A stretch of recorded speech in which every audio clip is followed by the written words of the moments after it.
I've been told that talking to yourself is crazy. Why? Because I talk to myself all the time. But talking to yourself should be normal, and I actually feel like it's a cheat code.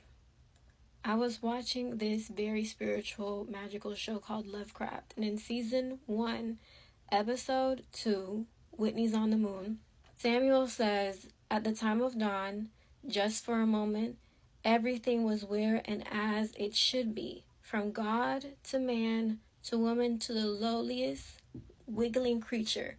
It was nirvana." And Atticus says, "He put everything in its place." And Samuel says, "Exactly." That scene is pretty much summing up what happened in the chapter of Genesis 1, which was that God was speaking and putting the world into order by the virtue of talking and naming things. You put them in their place and you give it order and structure. When you're just thinking in your head, your thoughts can be governed by automatism, which I can't speak correctly. I'm going to just be so improper and look up how to say the word, because I'm not trying to be claimed to be smart. I'm just sharing my thoughts. Automatism. That's how you say it. Am I slow? But it sounds wrong. But when you're in your head, your thoughts can be ruled by your lower animalistic nature. And when you hear that, you think of like sex and drugs and all that stuff. But that's not what I'm talking about. I'm talking about being ruled by your impulses.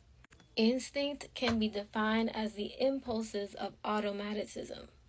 Automatism derives from the subconscious mind. It is defined by Oxford as the performance of actions without conscious thought or intention. All of its functions are derived from automatic memory.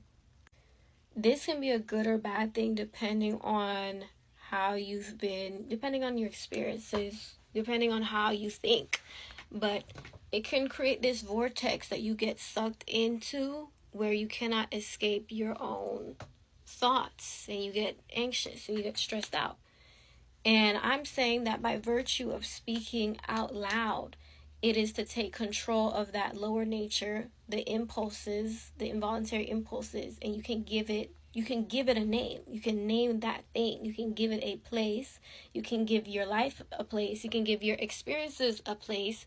You can give form and structure and order to your life by virtue of speaking out loud, which is why your mindset is important, because the way you think gives life its forms. The way you think is your perception. Perception is your reality. Like, for instance, I could be walking down the same street as a crackhead, but me and the crackhead we're walking down the same street at the same time of day. And me and that person are experiencing two different realities, and we're a part of two different worlds because of the way we think, and because of our experiences, and because of what we have planned for our day. I think a crackhead sounds dehumanizing. I'm sorry. But you know what I mean?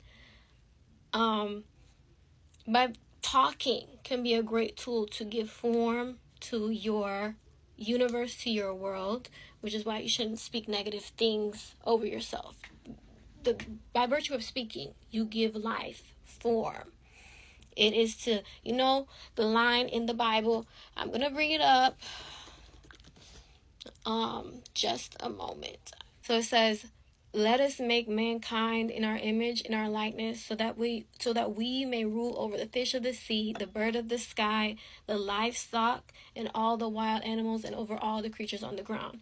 So here we see man, the higher nature, ruling over the lower nature, which is the animals, which is our own animalistic nature in ourselves, which is to be impulsive. To talk, especially with the intention, whatever intention you have, is to put your lower nature in its place. It is to break the impulses of automatism. I still can't pronounce it. I'm not going to pretend to. But needless to say, talking is a cheat code. And be careful what you speak over yourself.